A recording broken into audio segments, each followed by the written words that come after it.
Welcome to Action Begins Success, the channel that brings you motivational videos every single day. If you like this video, make sure you're subscribed to the channel and have notifications switched on to receive daily motivational videos. Hope you have an amazing and positive day. Enjoy the video.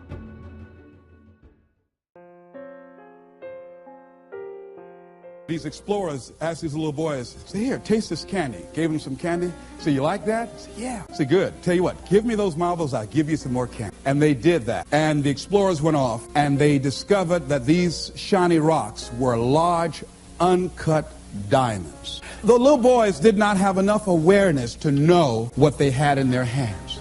And many of us are like that. Many of us have genius within us. We have ideas and we use it for the company. We put in long hours, 60, 70 hours a week for the company store. We'll break our backs for the company. But when it comes to us, when it comes to using our genius in our own behalf, taking a chance with our own creativeness, acting on our own dreams and ideas, somewhere along the line we get paralyzed. We find some reason not to do it. Oh, I did that. I'm not as good as they are. I don't have their education. I felt inferior because I'd never had a college education. So I felt inferior. I thought people with college education were the most intelligent people in the world. And I felt inferior and intimidated by them. So I wouldn't want to speak before people that had more education than I did. What? Come on, Les, you can do that. Oh, no, I can't. Les, you're a good speaker, man. You can just communicate with people, period. Well, I'm not, there's just some things I just don't know. And can I pass? Get somebody else. I got a friend, man. His guy has a master's degree. He's real good. Get him. But I'm not the one to come speak to that group. See, I didn't know what I had in my hands. And fortunately, I had somebody around me who saw what I had and was willing to work with me until I could see it too. See, that's what many times we have to have. Somebody could look beyond our faults and see our needs and hold that vision until we are able to capture that vision ourselves. How do we handle some fears? I was talking with my friend Pat Johnson, who's the president of Begin Within Seminars. Think about some major fear you have. Here's one thing she said, which is good. She said, Les, if you got a real major fear, she said, take a deep breath and see yourself strong enough and more than able to handle that fear, whatever it is. Everybody take a deep breath.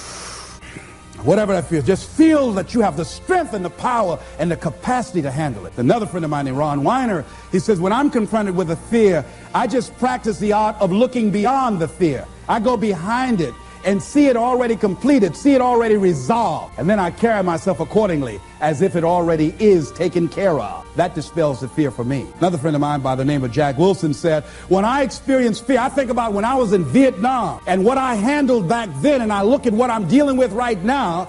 And the fact that I survived that, the fact that I had other kinds of situations that were close calls or that I was overwhelmed with fear and I came through it, then I look at this and says, this is nothing here. And we've all had that experience, what Jack had. How many of you had some situations that you were in that you were overwhelmed with fear? You didn't know how you're going to come out, how you're going to survive. And you did. You survived and you didn't die. Raise your hand if you survive, all right? So what you got to do, whatever that was, whatever that state of consciousness, whatever that self-confidence that you had, however you stood up within yourself, here's what we know, you survived. Here's what we know, you're still here. You didn't die. Hello, you did not die. You didn't die. You hear that?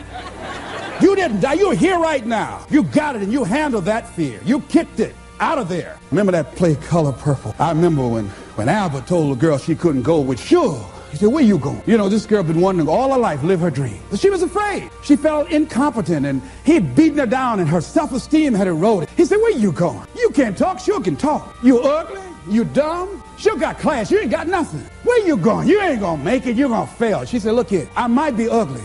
I might be dumb. I might can't talk. She said, but I'm still here. I'm still here.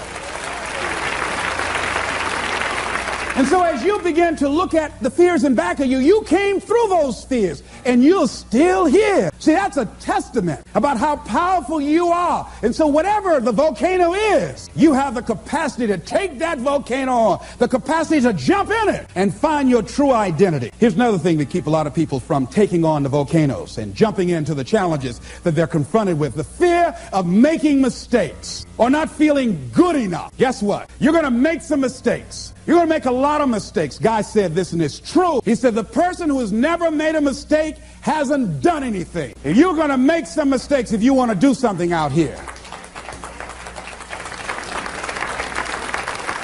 You're going to fall flat on your face. You're going to be criticized when you come out into the arena called life. You're going to feel awkward and stupid and dumb sometimes. It goes with the territory. But it's okay. What's important is that you bring your stuff out here. Are you good enough? Prepare yourself. See, there's no substitute for competency. A positive attitude won't get it. Being enthusiastic won't get it. So you got to prepare yourself. You've got to develop yourself. You've got to practice. You've got to work. You've got to do your homework. You've got to do your research. See, a lot of people have a yes, I can attitude, but a no, I can't aptitude. And competency builds confidence. And confidence feeds into competency. See, the better you become, the more confident you feel, and the more confident you feel, the better you want to become. You realize that you have no ceiling, that you can better whatever you've done so far. You can go beyond that. You don't become cocky and arrogant, feeling that you've already arrived, as most people have. And that's why they've settled for less than what they rightly deserve in life, because they feel they have arrived, and they say, well, I can rest now. I can rest on my laurels now. I've made it.